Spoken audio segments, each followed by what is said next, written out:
അവർക്ക് പണമാ മുഖ്യം. അതുകൊണ്ട് ആ പണത്തിന് വേണ്ടിയിട്ട് എന്ത് സ്വഭാവം അവര് കാണിക്കുന്നത്. പണം വേണ്ട, പണമല്ല മനുഷ്യന്റെ സമാധാനം ഒക്കെ പഠിച്ചോലാ നമ്മളെങ്കിലും പണം ലേശം കുറഞ്ഞാൽ നമ്മളെ തനി സ്വഭാവം കാണും. ഞാനൊക്കെ പറയാറുണ്ട്, കല്യാണത്തിന് ആദ്യം അമ്മ അങ്ങോട്ട് പറയും കുടുംബക്കാരോട്, മോനെ പെണ്ണെട്ടിക്കാനായിട്ടുണ്ട്. അപ്പൊ എല്ലാരും ചോദിക്കും എന്തേ ഇപ്പൊ ഡിമാൻഡ്? അതിന് അമ്മ അങ്ങോട്ട് പറയും ഒരു ഡിമാൻഡും ഇല്ല. കേൾക്കുമ്പോ നമ്മളും വിചാരിക്കും ഖുറാന്റെ നടുക്കഷ്ണാത്. എല്ലാരും അങ്ങനെയാന്നല്ലോ, ഒരു ഡിമാൻഡും ഇല്ലാന്നറിയും. ഒരു സാധു കുട്ടീനെ കിട്ടിയാ മതി, കാണാൻ ഇച്ചിരി വർക്കത്തുള്ള, അല്ലെങ്കിൽ കയറി ചെല്ലാൻ ഒരു പൊരള്ള ഒരു കുട്ടീനെ കിട്ടിയാ മതി. വല്ലാണ്ട് ചോദിക്കുന്ന ഒരു ചോദ്യവും ഇല്ലട്ടോ. ഈ ചിന്തിക്കുന്നത് ചിലപ്പോ നബീസ ചോദിച്ച മാതിരി ഇങ്ങനെ ചോദിക്കുന്നൊക്കെയാണെങ്കിൽ ഞങ്ങൾക്കതില്ല, ഞാൻ ഖുറാൻ ക്ലാസ്സിലൊക്കെ പോകുന്നോളാം.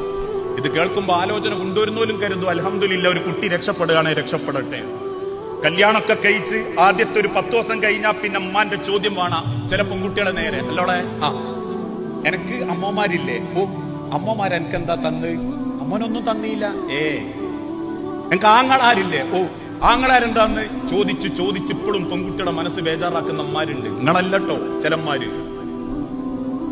അമ്മമാരെ കണക്കെടുക്കും, എളാപ്പാരെ കണക്കെടുക്കും, അതിൽ പൈസക്കാരെത്ര ഉണ്ടെന്ന് ചോദിക്കും, ഓലെന്തൊക്കെ തന്നെന്ന് പറയും. കിട്ടാത്തതിന്റെ പേരിൽ ഇപ്പോഴും മനസ്സിന്റെ ഉള്ളിൽ വെറുപ്പുണ്ടടക്കുന്നവര്. പണമാ ചിലർക്ക് മുഖ്യം. പണം മാത്രം നോക്കി മാത്രം കുടുംബം തിരയുന്നവരുണ്ട്.